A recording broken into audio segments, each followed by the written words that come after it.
For more than 25 years, storytelling has been at the core of everything that Rob Wozny has accomplished as an intrepid senior journalist, creative content strategist, and a proven business communicator. Leveraging his passion and experience for storytelling, Rob works with business owners and leaders to understand their goals and align them with business storytelling ideas, personalized to attract and engage the people that matter most to them. And his new book is called Storytelling for Business, The Art and Science of Creating Connection in the Digital Age. Welcome to the show, Rob. It's great to have you here. Alison, thank you so much for having me. It's a real honor to be here. It's great to see you, and it's also lovely. If anybody's watching on video, I can see the book. I don't think it's behind me on the shelf, and it's also just behind you there. So a lovely bit of product placement. It is a handsome-looking book, isn't it? Yes. Well, thank you to you and your team for doing such a great job for delivering it. I've had a lot of good feedback on it so far. Great. Well, I'm very pleased to hear it. And it's a fascinating topic. It's sort of an evergreen topic in business, isn't it? Storytelling. It has become one of those real buzzwords. So tell us, what do you mean by it, and why does it matter so much? Well, as you said in the introduction, it's storytelling one way or the other has been a part of what I've done in various forms of my career. But it's certainly in the business standpoint, with the advent of technology, especially with social media, and then the technology to tell and distribute your story, it's such a powerful tool for any business of any size to get in the storytelling game, as it were, to connect with the people that matter the most to their success. And whether it's video or podcasting or written word, choosing your lane, as it were, to tell that story can just create such a connection between you directly with the people that matter the most to the success of your business. And it's very much not about telling your sales copy to the people. It's very much about making that emotional connection. Yeah, 100%. Because I think you're right that if it's all about selling, people are going to tune out very quickly. I think that's when we first saw that storytelling came on social media, you saw a lot of selling and how that quickly faded, because I think people got tired of that and really wanted to have that connection. And story facilitates that connection. We've seen it we could probably sit here and talk for a long while about many brands and many businesses that tell remarkable stories of their business. Because it works, it creates that connection. And I'm no novelist. I know you're not a novelist, but storytelling is one of the most ancient human arts. It's how we've kept ourselves safe, the stories of bogeymen and so on. But how does business storytelling differ from, pure storytelling, fiction? Obviously there's a sort of element of truth in there, but also just in terms of purpose, in terms of structure, how does it differ? Well, I think, it's understanding that there is a self-interest. Like, let's not shy away from that. I think there is a self-interest in telling the story of a business because you are ultimately wanting to sell a product or a service, or you're trying to influence a stakeholder group to do something. But in the same way, but being of service and doing that creates that ability to make it seem a little bit more genuine and authentic, because it is. That business or organization has a service to provide. It does solve problems for its customers and stakeholders. So if you present it in the way of a story, that makes that connection, and it makes the ability to understand what you do as a business or an organization to the people you're trying to help. And story does that. It really does, doesn't it? And I think it's that difference between an abstract concept and an individual instance as well. You make a really good point in the book about when you talk about what happened to this child, suddenly people get it, and you can mobilize people in a way that you couldn't if you were just talking about the issue of absolutely. Park or something. Yeah, whether it's business or organizations, and it's even though the book title is Storytelling for Business, throughout the book, I also write organization, because it's not for profits. It's right across the board, utilizing the power of storytelling to, again, influence people to take a certain specific cause or action or support something that you as an organization are trying to make happen. There are many nonprofits and charities who utilize storytelling in such impactful ways, because, again, it allows them to connect with the people that they're trying to provide a service to or do greater good. And the best way, or one of the most impactful ways to do that, is by telling their stories and how they're making a difference through the people, the real people, as we talk about in the book, that are, who are the benefits of these remarkable stories and the organization. And I think that is a really important point, that these are true stories and these are in the service of an ethical pursuit of because that matters, doesn't it? It's very easy to manipulate people emotionally, and good storytelling isn't about manipulation, as you say. It's just about connection, but that emotional content as well. Yeah, I truly believe that you can't influence, you can't fool the public. You can certainly influence them, but you can't fool them. And I think we've seen, and we could talk about many examples of organizations and businesses that have tried to do that, and they suffer the consequences. But certainly, I think influence through storytelling and saying what we as an organization or we as a business that we can do through the power of our narrative and our story. Again, that's the connection that you certainly want to make.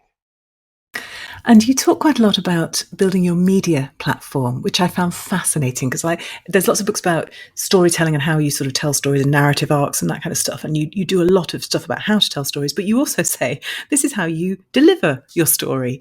And just draw out for us the difference between building your own media platform and the media relations piece. They're kind of one and the same, and they're two sort of streams, if you will.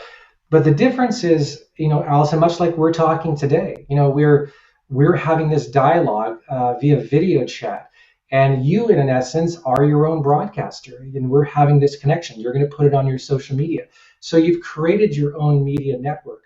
But what the balance is, because there's the early part of my career, I worked in journalism, and I worked with a lot of businesses and organizations to tell their stories through the media, and that still is a very powerful channel of communication to tell your story. And a lot of businesses, make that ongoing assessment. Well, should I just use my own channels of communication to speak directly to my stakeholders, and forgo working with the media? But I think there's a real balance in both, because the mainstream media as well too have utilized their channels of communication to amplify through their traditional channels. So when you put it all together, you have a real opportunity to tell your story in a real impactful way, with incredible distribution that is social media and beyond. And actually, you make a very good point that the more clearly you tell your story through your own channels, the easier you make it for the traditional media to pick up on that and simply use it as it stands, because you're telling a good story and that's what they need. Right, and I think the challenge is just understanding the nuances Mm. within the channels, like whether it's a blog post or whether it's a video post or whether it's a meme or a graphic, right? There's just so many opportunities, and therein lies the paradox of choice, right? There's just so much to choose from, and we talk a little bit about it in the book that pick your lane, choose what works Yeah. for you. It's very easy to get in and go, okay, I want to have all these channels, but then you kind of dilute your message. And it's also important to recognize with building your own media network that how content behaves on one particular social media channel will perform differently on another one. And also the algorithms that distribute your content and your story perform differently. So get in the game, but just look what works, really investigate what works well with you, and understand before you get in that, like, what kind of story do you want to tell? What really works for you? Is it video? Perhaps not. Maybe it's a white paper. Maybe it is just short little audio clips. Maybe it's podcasts, again, which are very powerful. Maybe it's all the above if that works for you. But again, just really understanding, picking those lanes first, and just really understanding what works for you is a great way to start. And what you can sustain, importantly, as well, Oh because yes, this is all yes. time consuming. Just give us some principles. If somebody's going, well, it's all the same way, it's all very well saying pick your lane and build your platform, but how do I know? What I love about this actually is it's much more strategic. It's not just saying, post on the socials. It's actually think about it as building a platform. Think about it as really choosing your channels and picking your lanes. So, what kind of principles should people keep in mind when Well, they are thinking I, about I, that?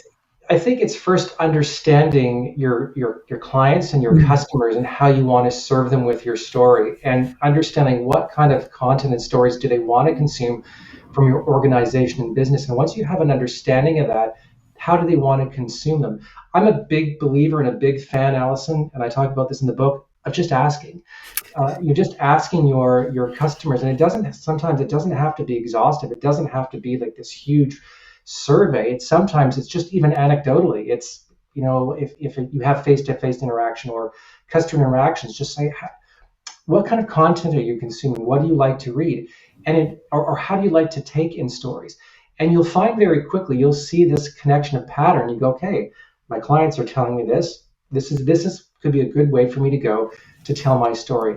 I know the products and services I want to build stories around. And now, based on some feedback, this is how I'm going to deliver them. And then once you sort of have that understanding, then you can look at the channels of communication, whether it's social media, again, through your website, picking what works well for you.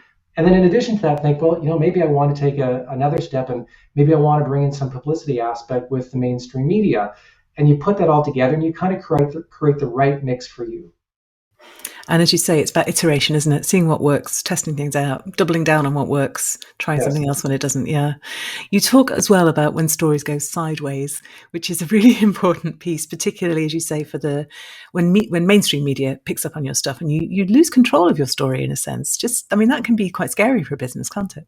Yes, it can, and I think it's why that chapter is in the book, and it's certainly referenced again at the closing chapter of the book.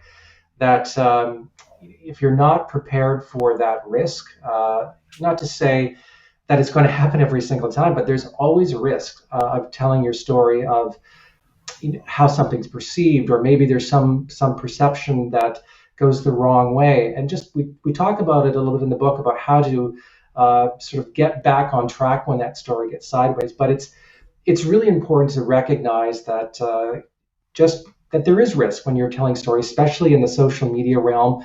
And mainstream media certainly follows the social media aspect of what's going on. They derive stories from it. They follow very closely from it. So the two influence each other. So if you're going to enter this space, it's just something to be aware of. And we talk about in the book that should it happen, here are some strategies to help you get back on track if your story goes sideways. And I thought it was a very good point you made about the more you have your own story and your own kind of platform out there, in a sense, the more control you have over that and the more counterbalance you have to other, perhaps less friendly interpretations of your story. So there is a real balance of power there, isn't there? Yeah, there certainly is that control of the narrative. I think the biggest thing is that you have the direct line of communication with your stakeholder group, rather than, let's say, having an intermediary kind of decipher what your message is. But at the same time, you still are out there, if you will, on the social media world, and it's open to interpretation and sometimes open to controversy, or very, how should we say, very intelligent and very in-depth discourse that sometimes can happen. And again, just to be aware that that is always the risk and challenge of when you're telling your story in a social media space. Yeah. And another reason to keep it ethical and true, because it's such a transparent world, isn't it? It's which is not a bad thing. So I want to talk as well about the writing, Rob, because that's what we like to do on this podcast as well. We like to get under the hood of what it was like to write the book. So if you summed it up in 3 words, what was the experience like? Sorry, the question is, sum it up in 3 words? It's a bit mean, but yes, you're allowed to speak more if you want after that. Well, I think the first word is probably humbling. I think you probably hear that a lot from authors, that to go through that process. It's such, you have this vision of what the book is going to look like at the end. It's in your mind's eye, and then when you're going through it, it is a tremendously humbling process, because it does require a lot of discipline and moments of reflection, and on the right path, and to keep going. And thankfully, working with a good team certainly helps you stay on track. So I think that's certainly one of them. It's certainly rewarding, to be on the other end of it, to see the final product, and just to be able to give back. Doing the research of putting a book together, you speak to a lot of authors, and for many of them, it's just a matter of, this is my giving back to the universe, if you will. This is me giving back to the profession that has done so much to me. And that was for me to a large degree. So it's just being rewarding. That my sincere hope is that those who read the book, they gain something from it. They gain some knowledge from it. And I think the last word I can sort of describe from it is, it was just a very, I'd say somewhat of a spiritual process, if you will, because I remember there was times where I was writing, I'm thinking, how am I going to write this book? But you put a plan in place, you put a process in place, But at the same time, you still have to draw energy to put this in. It's your work. I mean, the book doesn't write itself. And Allison, there were times where, I'd write the book, and my process was, I said I would never stop writing. Like every week I said I would always write, whether it was, 250 words or more. But I would just promise myself that I would always write every week. Some weeks you would have, you'd have a very small output. But I remember there was one week where I wrote an entire chapter. I sat down and I wrote, 22 odd pages. And I'm going, where did that come from? I mean, I know I've put a process in place, but it's like I took this mental energy and I plugged into the universe, and this spiritual energy just came in and just, I very remember moments like that. And so I think those are the three that kind of sum up the process for me. I'm so fascinated by that last one. You describe it beautifully. It makes me want to sort of, immediately just go and write again. Yeah. But it's actually, it's the process of being there, isn't it? You don't get that inspiration if you aren't in the seat writing. Exactly. So there's a sort of mix of the universe. You've got to meet the universe halfway. And Absolutely. I'm also interested as well, because obviously you've been a journalist. So writing isn't a big deal for you. You're a skillful wordsmith, you're a storyteller. How is a book different to the usual way that you've worked, or the sort of journalism pace of working? Well, this is by far the biggest writing project I've ever partaken in. That's for sure. And so I think that in itself, just the mechanics of it, are certainly bigger. And in my work in television journalism, most of the stories were sort of day in, day out. I had the opportunity to do some in-depth features, which were very rewarding. But this book is certainly it's a big process, right? It takes many months to write a manuscript, and then you go through the first time things like the content edits, and that is, that was a huge process. And I'll do my best to describe it, and Allison, feel free to jump in. But a content edit is when you have an editor come in and kind of say, well, I think this should go here, and you kind of arrange the process. And it's, to me, it was like rewriting the book 25% over again. All good. It was great. It was a fantastic process, but it was so much work. In the end, I'm really happy with the way it turned out, but it's just, I've never experienced that volume. And again, that level of leaning into having to be so consistent, and just the workload that went into it. Again, grateful with the output, but there are moments where you're just like, you got to really stick with it and push through. I'm always quite careful. So that what you're calling the content edit, we call the development editor's review. And I'm always really quite careful when I'm phrasing an email, it's going back, because I know that this is really, really useful stuff and it's really going to make the book better. And it's an awful lot of work in many cases, and it's quite sort of challenging to present that in a way that says, isn't this great? We've found some work for you to do. It's going to make it such a great book. But you were so on it and so responsive to that feedback. So that's always rewarding when an author is like that. Was there anything that surprised you in terms of what you found enjoyable about the process, or in fact surprised you about what you found hard about it? Yeah, I thought. Well, I'll start with what I found challenging. I kind of use that word challenging because you look back and you think, well, I don't want to say it was hard. I mean, it was hard challenge, hard work, but I really leaned into the challenge you talked about, like the development edit. Like for that, I mean, when I saw the feedback, I went, wow, there's a lot here. But the decision I made in that moment is that I have this time in my life that I've designated to put this book together, and it's either I lean into the feedback to make it as good as possible, or I don't. So I chose to lean into it, and certainly, I think the manuscript in the book is much better for it because of the expertise of the team I was working with. So that was certainly the challenging aspect, and I suppose to some degree rewarding of it. I think certainly what I found most interesting was just the seeing it come to life. You look at it. I mean, you talk to authors and they tell you that it can be anywhere from 18 months to many years to put a book together. Either one way or the other, it's a process. It takes a long time and a long commitment. But just sticking with it and just seeing it come to life, I think that's what was really motivating for me, just to see it by page, chapter by chapter, edit by edit. And then before you know it, the books are left on your doorstep and you're opening it and you go, there it is. So you think back to when you started to when you're actually holding it. it's just remarkable how fast it went by. But in the moments, you sometimes think, wow, am I ever going to get this done? Right? Yeah, it's like they say with children that was it the days are long but the years are short. It's, Absolutely. That's a great it's a, analogy. yeah. I always ask people for their best tip as well, Rob. So you've given us already so many great tips actually for people writing business books and just generally for storytelling in business. But if you had to give one tip to somebody who's listening and perhaps just starting out on their business book, what would you tell them?